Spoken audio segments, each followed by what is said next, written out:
What's up, guys? This is Kaz with Elevateyourcraft, and welcome to episode number 23 of the podcast. And today's topic is midsection holds.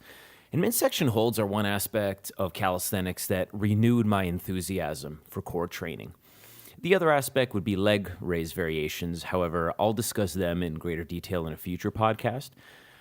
Before I discovered progressive calisthenics, I rarely made core exercise a part of my routine, which in retrospect was a huge mistake. But I believe that it was a matter of finding a method of training that worked for me, that I really enjoyed. And I believe the main reason that calisthenics made me enjoy core training again is the fact that it encourages developing a synergy in how you use your body. It encouraged me to think of the muscle groups working together as a chain, and I loved that shift in mindset. Anything I was doing for core, which was very little at the time, was only training one area in that chain, and I really came to see that as a huge flaw. I didn't want any weak links in the chain, and midsection holds are a tremendous way to develop the entire chain. So my goal in this episode is to discuss some of the things I've picked up in the years of midsection training. So what I'm going to focus on today is strength-specific training, progression concepts, and back positioning. In the early stages, I did a lot of seated leg tucks and lying leg raises before I worked up to any midsection holds. I remember trying an L-sit during one of my workouts and didn't even come close. And knowing what I know now, there were definitely things I could have done better, and these are what I want to talk about here. Holds with proper technique were very short for me at the beginning, so don't get discouraged if you can only hold one for 2 to 3 seconds or less. The key is doing several sets. So for example, because the holds were short, I would aim to do 8 to 10 sets. And the goal was not to exhaust the muscles, but to stay as fresh as possible throughout. And that doesn't mean that you aren't working hard. In fact, the idea is to work very hard with maximum contraction for those 2 to 3 seconds. But stopping at that point, even though you may feel like you can keep going, and it also means that you want to space out your training accordingly and allow for longer rest periods between sets. And this type of training is common among strength and skill-based exercises like midsection holds, flags, and elbow levers due to their high skill cap, but can really be applied to any exercise. And these high skill cap exercises in particular involve a great degree of things like balance, coordination, and proprioception. And this type of training is valuable because it allows you to get sets in more often, and repetition being the mother of skill will help you develop in all of these areas. And just as a reference, proprioception is essentially an awareness of where the body is in space and what is needed in terms of effort to get it there. Throughout my training, I used the structure and still do. And once I developed the strength and skill to the point where I was able to hold a variation for, say, 25 to 30 seconds, I would then begin to incorporate a progression using the same structure I previously discussed.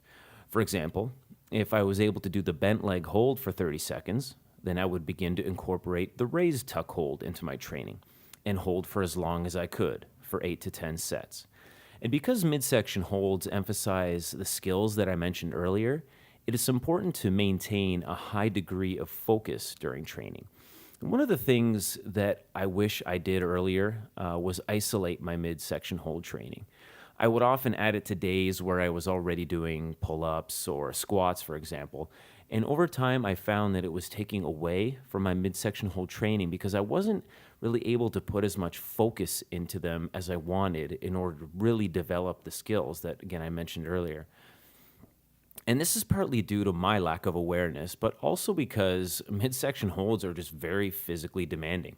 I wasn't respecting them enough, and it slowed me down. And also, when I say focus, I don't mean it in the general sense in that I'm focusing on midsection holds because they're consistently in my routine. I mean focus during each set, and that is being able to really feel what my body's doing, perfecting technique, and controlling my breath. If I could go back, these are the things that I would have put more significance in, and I would have dedicated entire sessions to midsection holds, or at least kept the other exercises light. And furthermore, I would have respected the different progressions and really get as much as I felt I could from each one.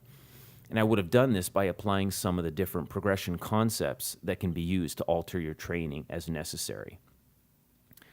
I didn't follow a traditional midsection hold progression early on, and actually for a good amount of time into my training, it was more of an assortment of core exercises like seated leg tucks, hanging knee, and leg raises. But the reason for it was I just wasn't aware of a progression. And I found that I relied heavily on hanging leg raise progressions to develop my core. And my intention is not to make that sound like a bad thing per se. However, as related to midsection holds specifically, they are isometric in nature, so they're static, as opposed to the isotonic nature of something like leg raises, which involves concentric and eccentric movements. And because of this, I could have benefited tremendously by incorporating some early midsection hold variations like the jackknife hold, the bent leg hold, and raised tuck hold into my training. I essentially began training midsection holds in earnest at raised end holds. And while I did have a foundation of strength in key areas like the hip flexors, rectus abdominis, and psoas, I needed to build further strength specifically with midsection holds. I needed to develop my technique and the skill set. And furthermore, I found I was having trouble maintaining proper technique, which was very discouraging. And now I always take this as a sign that I may need to regress. And while I would have gained strength over time by kind of fighting through this, I feel like I would have developed bad habits or perhaps even injured myself. And when it comes down to it, if you want to improve in a specific area, you have to practice that area. So I found that I had to take a step back and work on techniques like the bent leg hold and the raised tuck hold, which were earlier progressions. And what I want to emphasize is it is key to develop a strong foundation. And taking a step back to ensure this is never a bad idea. And once I realized that, I had a lot of fun with midsection holds and would train them wherever I could. If I was sitting on a set of stairs, I would throw in a couple sets. If I was at the corner of the countertop in my kitchen, I would jump up and get a set in. Even if I was sitting at a desk and I felt like the chair was strong enough to hold me, I would get a set of bent leg holds in, and I still do that to this day. And this all came from being able to better manage the techniques. And I developed confidence, which is very important in the psychological aspect of training. So if you find that you're really struggling with a variation, try a regressed version of it and refine your technique. And when it comes to midsection holds, don't avoid key early variations like the jackknife hold, bent leg hold, and raised tuck holds. Progressions are there for a reason, no matter what the exercise, and they also have the potential to make you aware of something that you didn't expect at all. And getting into it, that for me was flexibility. And this might not be something that you even think of as related to midsection holds. I know I didn't, but it's very important. And it became very apparent to me that I had some mobility issues when performing lying leg raises. And I noticed it when I was trying to bring my legs straight up, perpendicular to the ground, to complete a repetition. But due to the lack of flexibility in my hips and hamstrings, I would need to develop just greater flexibility. But I noticed I would need to keep my legs bent during the repetition and couldn't get them quite as vertical as I'd like. And I also found that I was using momentum to bring my hips off of the ground just a little bit, which definitely isn't ideal. And the goal is to keep the movement controlled and to maintain proper technique to get the most out of the exercise. And this is particularly true for the straight leg variation. If it's a strength issue and you need to become proficient at the earlier bent leg variations, that is one thing. However, if you do have the strength but are finding that you simply lack the mobility, that's another. And luckily, I was able to see fairly quickly that it was the latter situation for me and could work to correct it. And this involves supplementing my training with stretches in the key areas like hips and hamstrings. So keep this in mind if you're in a similar place and are finding that you aren't quite able to achieve the technique you want. Your flexibility might need some work, and putting the time in to improve it will pay dividends further into your training. The final progression concept I want to discuss is the height of the pressing base in which you perform the midsection hold.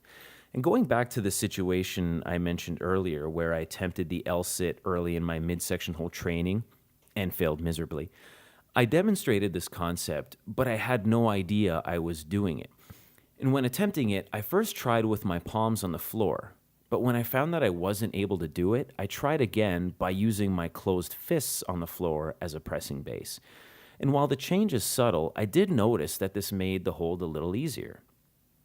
Nowhere near easy enough for me to hold it, but still easier. And this is because I raised the height of the pressing base. And it wasn't until much later that I realized why this is the case. But it was an important realization because it allowed me to tweak my progressions even further in order to customize them to my capabilities. This is why the parallel bars became instrumental in my training and still are. I have a set of low and high bars, so I was able to use them throughout my progressions. I definitely recommend picking up a set or utilizing them in a local park or school if they are available. Increasing the height of the pressing base mitigates some of the difficulty because it allows for changes in the positioning of the legs and feet. In an exercise like the raised tuck hold, for example, the feet are below the torso, which makes the hold much easier because the midsection has to do less work.